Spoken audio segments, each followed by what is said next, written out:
Bueno, presidente, como mencionaba, este es un proyecto que tiene que ver con temas que el banco ha planteado durante mucho tiempo, especialmente en informes de estabilidad financiera, y lo ha hecho tanto desde la perspectiva de la estabilidad financiera como en relación al tema del endeudamiento de los hogares, y me parece que ese es un buen punto de partida para la presentación. En Chile, en los hogares han experimentado un crecimiento muy importante de su endeudamiento a través del tiempo, muy sostenido de manera casi sistemática desde principios de la década anterior, con variaciones que en general tienen más que ver con la evolución del denominador, es decir, con el producto, que con el nivel de endeudamiento. Y como se ve ahí en este gráfico, este proceso de crecimiento de la deuda en relación al producto, si bien tiene relación con el propio desarrollo del mercado de capitales y del mayor acceso a financiamiento bancario, vemos que en general el crecimiento más importante se ha dado a través del crédito hipotecario. Sin embargo, las deudas no hipotecarias, aunque son de menor peso en términos relativos, también han tenido un crecimiento importante en este periodo. Si hacemos la comparación internacional para tener un punto de referencia, vemos que Chile aparece en una parte, en un tramo, digamos, intermedio de la distribución de las deudas de consumo, siempre como porcentaje del producto, pero si miramos los países que están hacia arriba, que están por encima de Chile, vamos a encontrar que en general son países más desarrollados, mientras que Chile parece en general tener niveles de deuda de consumo en relación al producto que son mayores a los de otros países emergentes, y en otras comparaciones que hemos hecho en relación al ingreso per cápita, la deuda de consumo parece algo más alta de lo que correspondería a nuestro nivel de desarrollo. Esto se presenta aquí para la deuda de consumo de los hogares y también para la deuda a través de tarjetas de crédito. Ahora, por supuesto, estos son promedios, son agregaciones de datos de muchos segmentos distintos de hogares, pero esos promedios pueden esconder niveles de endeudamiento que pueden ser insostenibles para algunos segmentos importantes. Y en este gráfico vemos que es el estrato de ingresos menores el que destina una proporción mayor de sus ingresos a pagar deudas. Aquí estamos comparando el 2014 con el 2017 porque la información se basa en la encuesta financiera de hogares. Esa encuesta se está haciendo ahora, se está procesando ahora para el año 2021, así que pronto vamos a tener información actualizada, pero lo que muestran estos gráficos, cierto es que es en el estrato 1, que es la mitad de menores ingresos de la economía, la que tiene una razón de carga financiera sobre ingreso disponible que es más alta y que además aumentó del 2014 al 2017. Por supuesto, si tuviéramos una distribución completa, también encontraríamos algunos segmentos de hogares donde estas proporciones son aún mayores, porque estos todavía son promedios para ciertos segmentos de ingresos. Ahora, en los últimos 2 años se ha dado una situación bastante especial porque hemos tenido un decrecimiento del crédito de consumo. El crédito hipotecario se ha mantenido relativamente estable, pero el crédito de consumo ha tenido caídas importantes durante todo el año 2020 y parte del 2021. Pero además esto se ha combinado no solamente con la evolución del crédito en sí mismo, sino que también con lo que ha ocurrido con los ingresos de los hogares y la liquidez de la que estos disponen.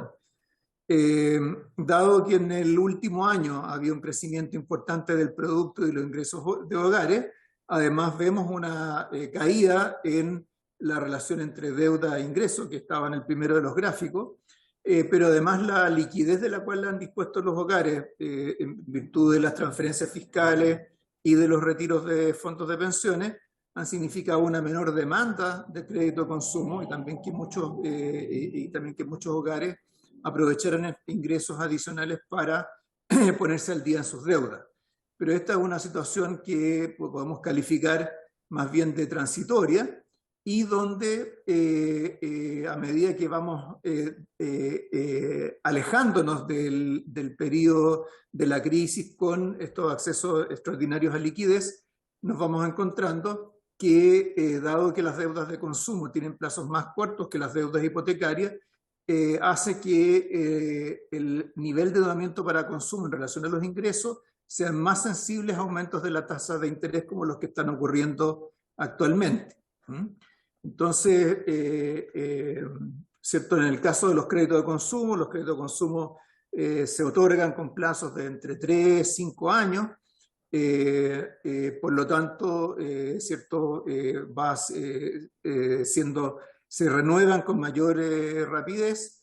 Al renovarse, ¿cierto? Van capturando o van reflejando las tasas de interés de mercado tal como van evolucionando, y como sabemos en este periodo estas tasas están aumentando como producto de la evolución de las condiciones financieras y la propia política monetaria. Entonces, en el fondo, luego de este periodo en que hemos tenido una caída del crédito consumo y donde el grado de endeudamiento de los hogares también ha tendido a caer porque además han crecido sus ingresos, esto puede verse seguido de un ciclo de nuevos aumentos del crédito consumo, en la medida que los hogares quieren mantener sus niveles de consumo alimentados durante este periodo por estos accesos adicionales a liquidez, o que vayan surgiendo otro tipo de necesidades. Entonces, este es un momento bien importante para poder actuar respecto de la información de la cual disponen las instituciones financieras para otorgar crédito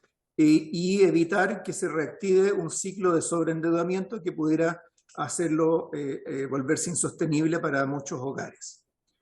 Ahora, esto, ¿por qué ocurre? Y lo que es la justificación de este proyecto es el hecho de que hoy en día, ¿cierto? Existe información disponible de endeudamiento dentro del sistema bancario, pero no existe acceso de los bancos a información sobre el endeudamiento con instituciones no bancarias, y las instituciones no bancarias no tienen información sobre el endeudamiento bancario.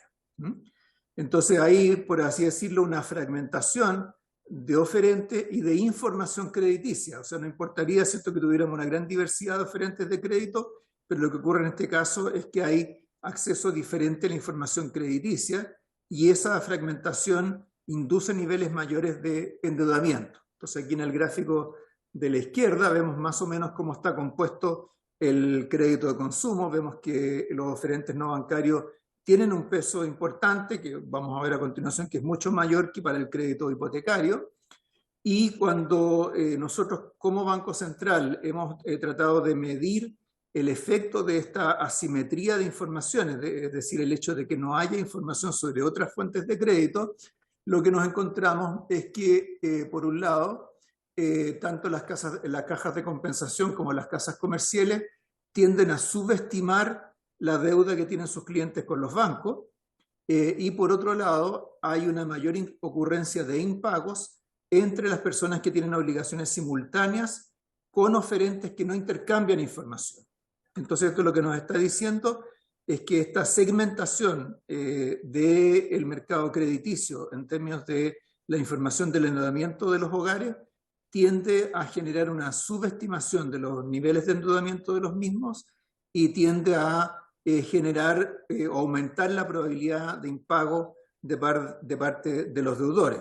Por supuesto, esto mirado del lado de los deudores significa, ¿cierto?, que las personas, al existir esta asimetría, tienden a incurrir en niveles mayores de endeudamiento de los que son posibles de sostener cuando se endeudan con instituciones de ambos grupos de oferentes de crédito.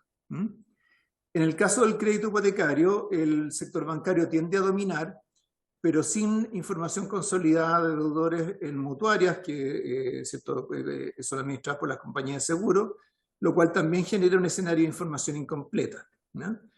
Esto, en el caso del crédito hipotecario, además se ha combinado con este fenómeno del rezago en la incorporación de información de nuevos créditos hipotecarios, cosa que ha sido subsanada recientemente por la CMF, pero que ha hecho que durante un buen tiempo haya instituciones que en términos de la promoción de sus créditos usan el argumento del no acceso de la información de otros acreedores a esas deudas como un elemento de marketing, por así decirlo, hacia sus clientes, ¿ah?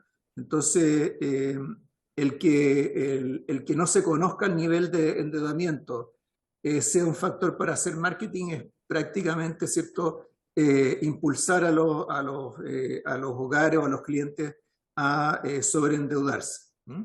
Entonces, en ese sentido, más y mejor información crediticia genera efectos positivos para la ciudadanía, porque, en primer lugar, mejora las condiciones crediticias para los buenos pagadores, lo cual a su vez incentiva el buen comportamiento de pago, es decir, se genera como un círculo virtuoso, es decir, los buenos pagadores, en la medida que todos los oferentes de crédito tengan información de que son buenos pagadores, van a tender a tener acceso a un crédito más barato.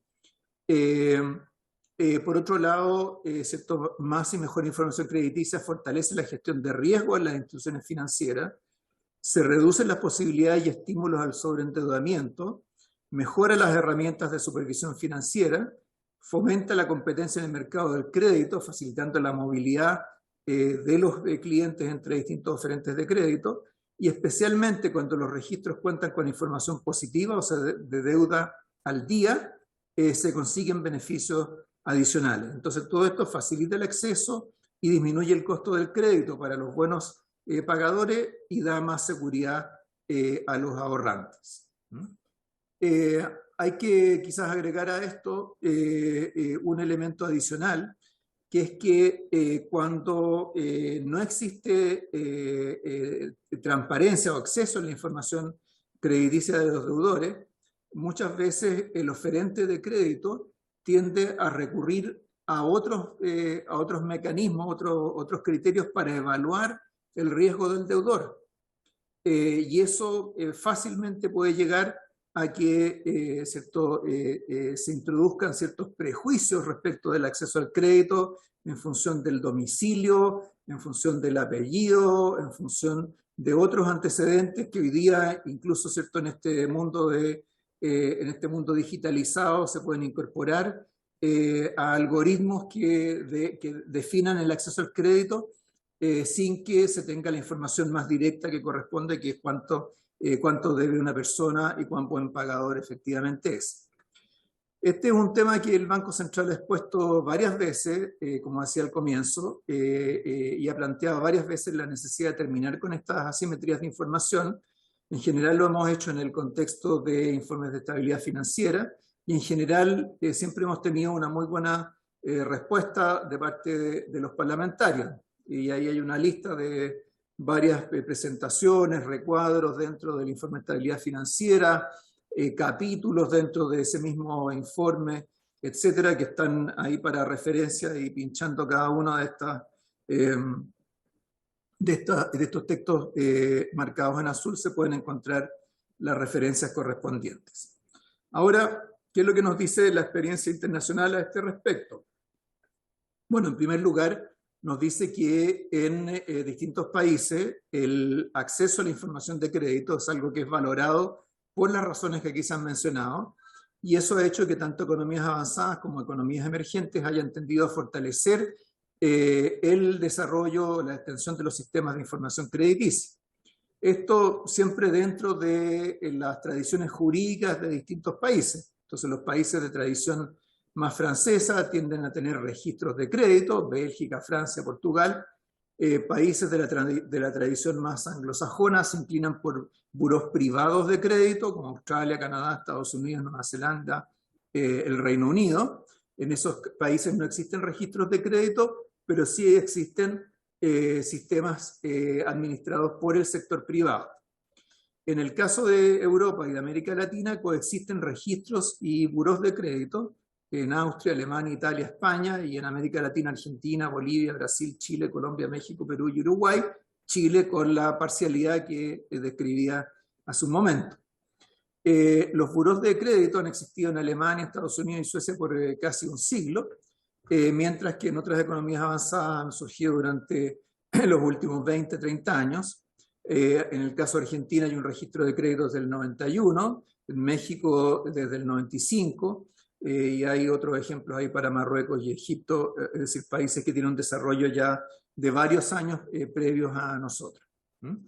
Ahora, acá un elemento bien importante en la definición de estos sistemas de información es cuál es la información que se entrega, es decir, si esto es información crediticia negativa relacionada con los impagos o con los atrasos en el pago de las deudas, o de información crediticia positiva sobre los niveles de deuda, historial de transacciones o alguna combinación de ambos. Entonces, acá se grafica lo que acababa de escribir, que es que los oferentes de crédito, ¿cierto?, pueden tener acceso a sociedades privadas de información crediticia, donde estas usan registros públicos, fuentes de información tributaria, etcétera, pero que son siempre organizaciones privadas con participación voluntaria recíproca, donde hay riesgos de conflictos de interés, o se puede recurrir a registros de crédito de carácter público, donde la participación es obligatoria, la cobertura es universal, están regulados por los bancos centrales y la información es agregada a nivel de deudor. ¿Cuáles son, cómo ponderan estos beneficios los distintos países? Vemos en este cuadro que en general los beneficios asociados a la generación de mayor información crediticia son coherentes con su adopción en numerosas economías. Entonces tenemos para distintas agrupaciones de países, la zona euro, América del Norte, América del Sur, ¿cierto? Cómo si acaso estas fuentes de información contienen solo información negativa o contienen información positiva y negativa. Y vemos que en general la información positiva y negativa es la que tiende a dominar y que las regiones del mundo donde hay menos sistemas de estas características tienden a corresponder a regiones con países de menor grado de desarrollo y menor grado de desarrollo también de su propio sistema financiero. Ahora, esta experiencia internacional ha llevado a definir ciertos principios de los sistemas de reporte de crédito. Aquí se cita unos principios desarrollados por el Banco Mundial en el 2011, que se refieren, por un lado, a la calidad de los datos, a cómo se procesan esos datos para asegurar seguridad y eficiencia, a la gobernanza y el manejo de riesgos por parte de quienes administran los datos, el marco legal y regulatorio para el reporte de la información, asegurando de que sea predecible, no discriminatorio, que esté en línea con los derechos de los interesados y de los consumidores. Y finalmente a esto se agregan temas relacionados con transferencias transfronterizas, que son muy importantes para algunos países. En nuestro caso, Chile, ¿cierto?, es más bien un originador de transferencias transfronterizas que un receptor de las mismas, como ocurre en otros países. Esto nos da entonces el trasfondo para lo que está en el proyecto de ley. Vemos que esto no es la primera vez que se discute este tema. Desde el 2011 se han promovido iniciativas legislativas para crear un registro consolidado de información crediticia para conseguir los beneficios que acabamos de mencionar, y esta iniciativa, tanto en su contenido como en su timing, a nuestro entender, permitiría lograr ese objetivo. En este proyecto, ¿cierto?, tenemos como administrador del registro de crédito a una institución pública, a la CMF, y a reportantes a todos los oferentes de crédito, sean bancarios o no bancarios. Entonces tenemos en primer lugar a los bancos, luego los emisores de tarjetas de crédito, cooperativas, cajas de compensación, otro tipo de instituciones crediticias, y donde se excluye el Banco Central por el hecho de que no otorga crédito a las personas, la tesorería y a Corf. En términos del titular de la información, es decir, quien es dueño de la información es la persona natural o la persona jurídica, por lo tanto quienes tienen acceso a esta información son reportantes, los mandatarios de los reportantes los deudores o los terceros autorizados por esto, y por lo tanto se requiere el consentimiento expreso del deudor para acceder a la información positiva. Y del lado de la información comercial se considera la deuda morosa, la deuda del día y ¿cierto? Cuáles son los derechos de los deudores, en particular respecto de las características y el acceso a esta información, incluyendo el derecho a la actualización, rectificación, a cancelar datos, y todos los derechos son gratuitos e irrenunciables. Con estas definiciones, este proyecto ampliaría la cobertura informativa respecto de las obligaciones crediticias de manera sustancial. En particular, en el caso de los créditos de consumo, ¿cierto? Prácticamente se duplicaría el acceso a la información, considerando, ¿cierto? Todo el crédito consumo que corresponde a las entidades no bancarias, es decir, a las casas comerciales, a las cooperativas de ahorro y crédito, a las cajas de compensación y el crédito automotriz, que ha tenido un crecimiento muy importante en los últimos años. En el caso del crédito hipotecario, lo que se agregaría es más limitado, estaría en el orden del 10%, por el hecho, ¿cierto?, de que hay una concentración mayor del crédito hipotecario en los bancos, y son fundamentalmente las mutuarias de crédito hipotecario las que entrarían dentro del perímetro de este registro. La aprobación de este proyecto, por supuesto, entrega responsabilidades importantes a la CMF, que seguramente Kevin va a mencionar con mucha mayor propiedad, pero en el fondo tenemos plazos bien estrictos que entrega este proyecto. La ley comienza a regir 20 meses luego de su publicación. La CMF tiene que crear y tener habilitado el registro de deuda consolidada antes de 15 meses desde la publicación de la ley, tiene que dictar las normas generales, y todo esto, por supuesto, requiere tecnología, capital humano y recursos, y es importante que la CMF cuente con esos recursos para poder cumplir adecuadamente con esta función. En el proyecto también se tiene cuidado en asegurar consistencia con otros cuerpos legales. En particular, se establece que la información del registro tendrá carácter reservado, de acuerdo al artículo 28 del DL 3538, que es la ley orgánica de la CMF. Este marco de reserva de la información permite, en todo caso, que la CMF comparte información con el Ministerio de Hacienda, el Banco Central y el Consejo de Estabilidad Financiera, cada uno de los cuales lo usamos, ¿cierto?, para nuestros propósitos, en el caso del Banco Central de Chile, para el análisis estadístico y para cumplir con nuestras responsabilidades de apoyo, de preservación de la estabilidad financiera. Entonces, por eso esta información es bien importante poder usarla nosotros. Nosotros actualmente tenemos acceso a la información de crédito bancario, nunca se ha filtrado información de ese tipo, tenemos muchos mecanismos internos de resguardo de la privacidad de los datos, así que es un requisito que estamos en condiciones de garantizar. Por otro lado, para lo que no está regulado en este proyecto, se establece que regirá supletoriamente la Ley 19.628 sobre protección de la vida privada, y esta puede requerir municiones adicionales para su compatibilidad con el proyecto de ley de FinTech que se está tramitando en el Congreso. Y esto es especialmente relevante en el caso de desarrollo de esquemas de finanzas abiertas o de Open Banking en Chile.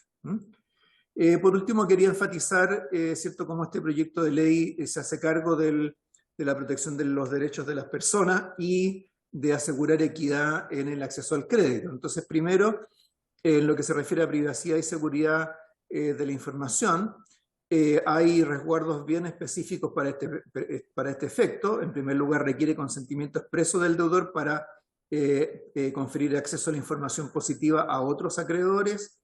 La información crediticia solo se debe usar para la evaluación de riesgo para el otorgamiento de crédito, a diferencia de modelos que existen en otros países, en la cual la información de los deudores puede ser administrada por múltiples entidades privadas, en este caso una entidad pública, la CMF, la que administrará centralizadamente la información, con lo cual esos riesgos de conflictos de intereses que mencionaba tienden a evitarse.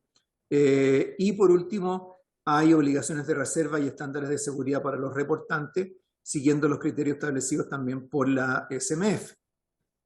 En cuanto a la equidad en el acceso al crédito, lo que ocurre con este proyecto es que se reducen los espacios para la discriminación arbitraria, porque facilita una identificación más adecuada de los buenos y de los malos pagadores. Esto tiene efecto en la oferta de crédito.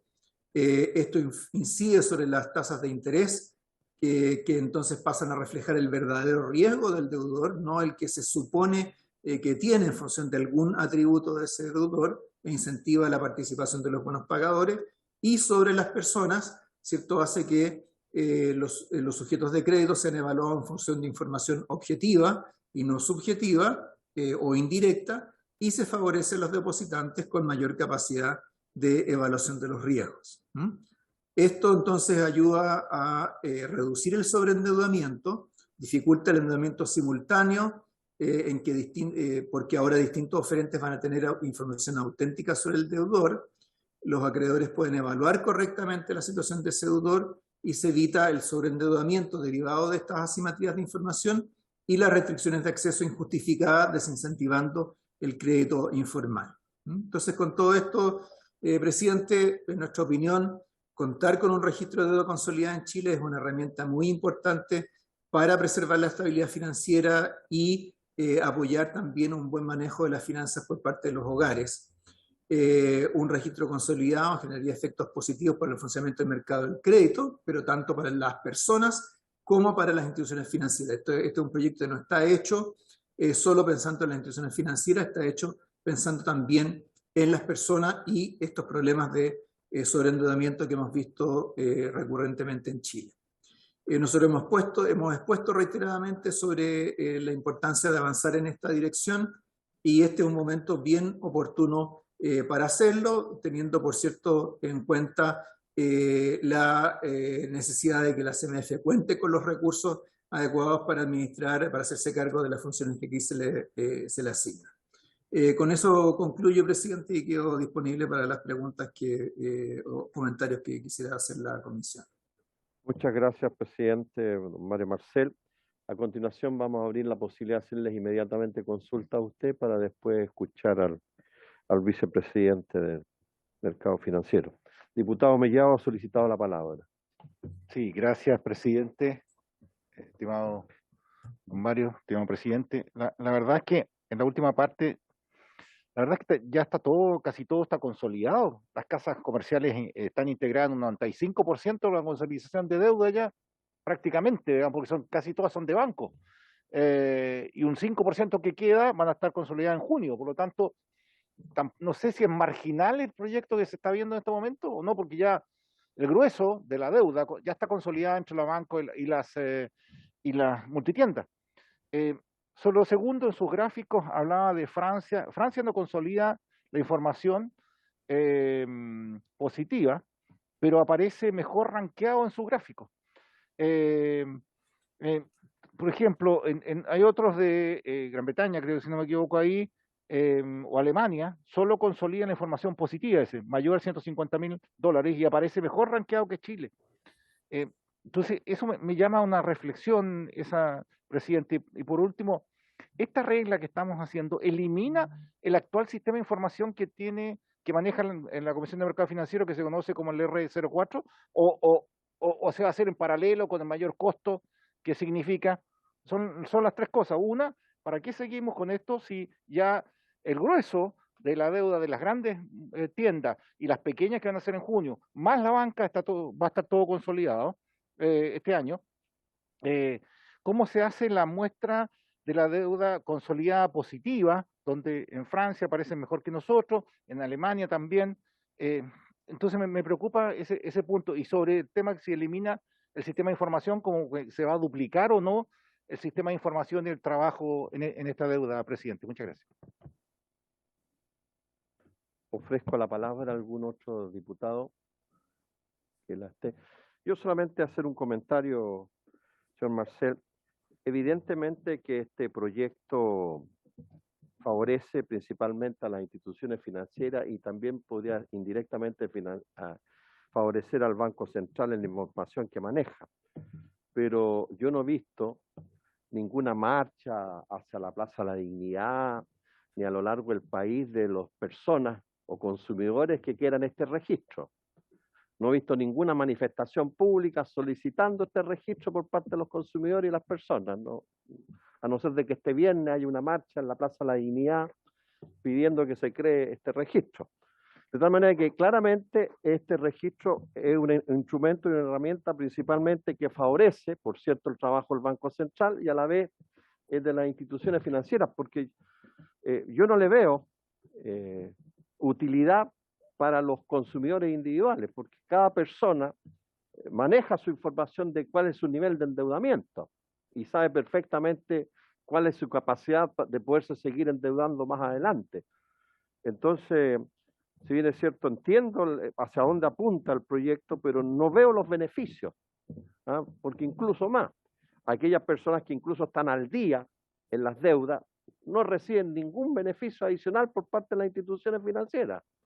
Ninguno, que yo no conozco a nadie que me haya dicho que porque está al día al pago de las deudas, la institución financiera o la que corresponde le ha hecho algún trato especial o ha mejorado las condiciones, de tal forma que, entendiendo cuál es el objetivo macro que persigue esto, en términos más micro, no le veo cuál es el beneficio para los consumidores y para las personas de este proyecto. Le ofrezco la palabra a algún otro parlamentario. No hay ninguno. Tiene la palabra don Mario Marcel. Muy bien, muchas gracias, presidente, por estas preguntas y comentarios. Se me olvidó mencionar que vengo acompañado de la gerente de la División de Política Financiera del Banco Central, Solange Bernstein, del gerente de Regulación Financiera, Gabriela Parisi, y del fiscal del banco, Juan Pablo Araya.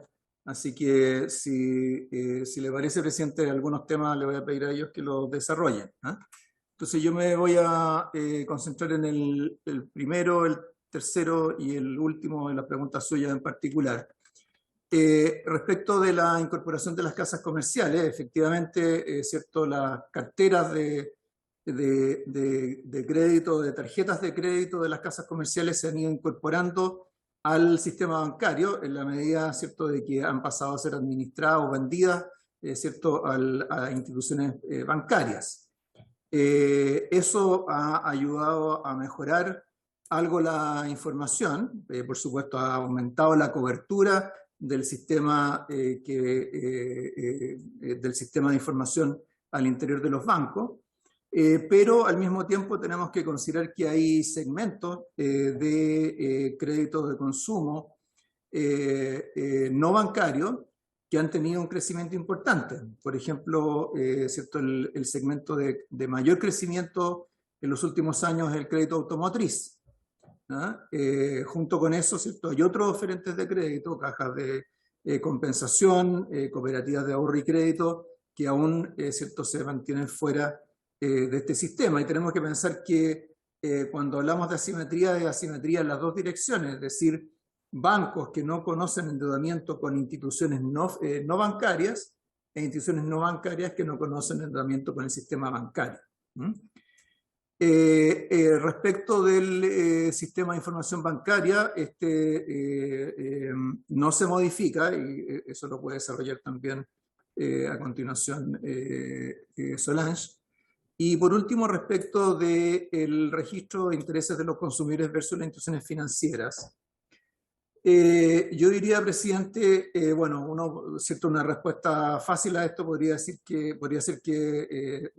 bueno, muchas veces se legisla sobre cosas que no son necesariamente demandas en la Plaza de la Dignidad, pero creo que tenemos un vínculo que en realidad sí existe, que es lo que de manera genérica, ¿cierto?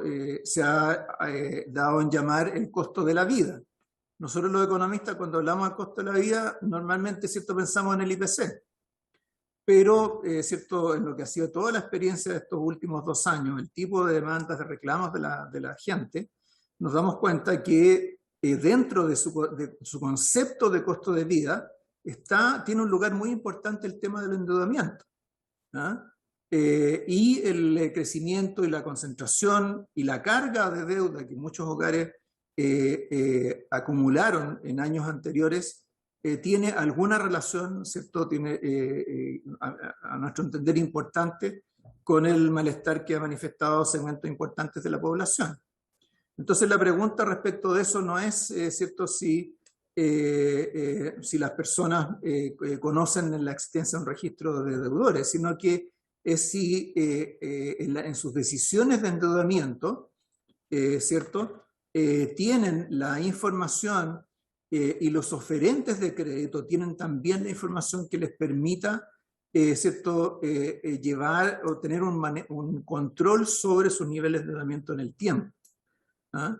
Y en Chile, por la existencia de estas asimetrías de información, así como la fluidez de del acceso a algunas fuentes de crédito, lo que nos encontramos es que efectivamente hay segmentos de la población que tienen problemas objetivos de sobreendeudamiento, y ese sobreendeudamiento tiene que haberse producido de alguna manera.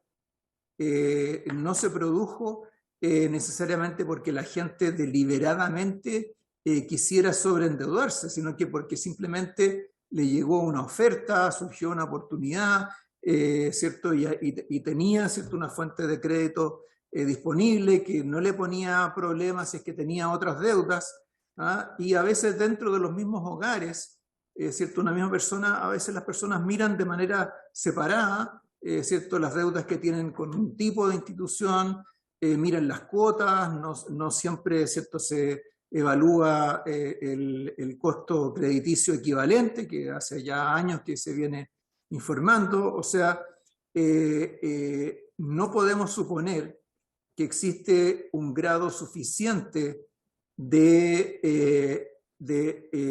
educación financiera, que existe un nivel suficiente de información para que las personas siempre, o sea, para que podamos suponer que las personas siempre van a tomar decisiones 100% racionales y por esa vía van a evitar el sobreendeudamiento. Si a eso usted le agrega, presidente, lo que mencionaba hace un momento, el que muchas veces las asimetrías de información se transforman en un factor, en un elemento de marketing para colocar un determinado producto, lo que vemos es que no tenemos bien alineados, ¿cierto?, los incentivos y la información de oferentes y demandantes de crédito. Entonces, nos parece a nosotros que este es un proyecto que responde y contribuye al bienestar de los consumidores. La otra dimensión de esto tiene que ver con el costo del crédito. El costo del crédito, ¿cierto? Cualquier tasa de interés normalmente es producto de una tasa base más un spread que refleja el riesgo de la operación, el riesgo del deudor, la existencia o no de garantía. En el caso de los créditos de consumo, en general, esas garantías no existen, por lo tanto son los créditos que son más caros dentro del mercado, ¿cierto? En esos casos, en la medida que no existe información completa sobre la situación financiera de los deudores, por supuesto, en esos casos los riesgos van a ser inevitablemente mayores. Y al ser inevitablemente mayores, el spread que refleja ese riesgo también tendrá que ser mayor. Ahora, yo creo que es importante, y con esto concluyo, presidente, el recordar que en este caso, quien es dueño de la información es el deudor. Por lo tanto, el acreedor, las instituciones financieras a las que usted se refería, no es que tengan un acceso irrestricto y discrecional a la información de los deudores, son los deudores los que autorizan el acceso a su información crediticia. ¿Ah? Por lo tanto, sigue siendo, creo que esto también coloca algo más de poder, de responsabilidad en manos de los propios deudores. Entonces, en ese sentido, por lo menos nuestra visión es que este es un proyecto que no está pensado exclusivamente en el beneficio de los acreedores.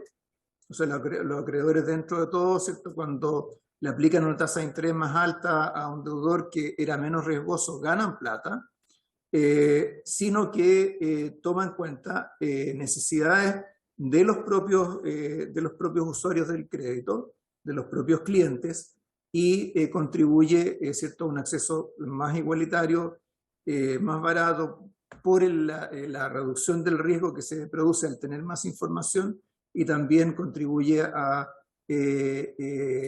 contener el crecimiento excesivo del endeudamiento de los hogares. Respecto de los otros puntos sobre el ranking de crédito y los sistemas de información, le pediría a Solange si se puede referir se puede responder esa pregunta en particular. Muchas gracias, presidente. Solange tiene la palabra entonces. No sé dónde está. Gracias, presidente, por su intermedio. Respecto de los rankings que aquí se muestran, es importante destacar que claramente el nivel de deuda que observamos en las distintas jurisdicciones depende de varios factores, no solamente de la información que haya sobre los deudores, sino que también de la profundidad del mercado financiero, la competencia en el sector financiero, el tipo de oferentes de crédito que existe y la capacidad de endeudamiento de esos hogares en cada una de esas jurisdicciones.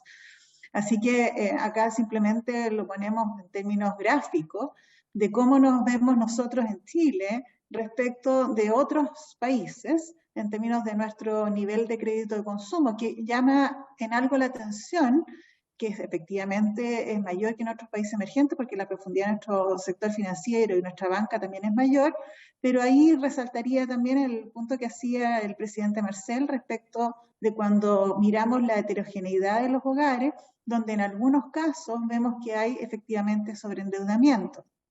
Y en algunas de las láminas que presentamos, mostramos justamente cómo en el caso de algunos hogares, especialmente los de menores ingresos, el nivel de deuda de los hogares es bastante alto, con una carga financiera que supera en algunos casos el 40%, o sea que destinan más del 40% del ingreso a pagar deuda. Por lo tanto, tenemos algunos hogares que efectivamente se encuentran con un nivel de sobreendeudamiento mayor.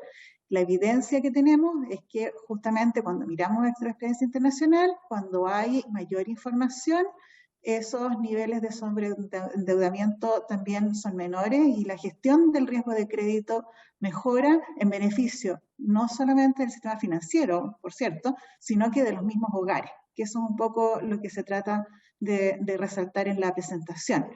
Y en ese sentido, en el caso de Chile, efectivamente tenemos un registro de deuda en el caso de los bancos, pero el aporte que existe es bien amplio y significativo, porque están fuera hoy las cajas de compensación, el crédito automotriz, créditos que eventualmente justamente son esos hogares de menores ingresos que tienen acceso a ese crédito y que no es posible tener una visualización completa de su situación de endeudamiento para que justamente puedan acceder a mejores condiciones al poder digamos, tener mejor información respecto de su situación financiera.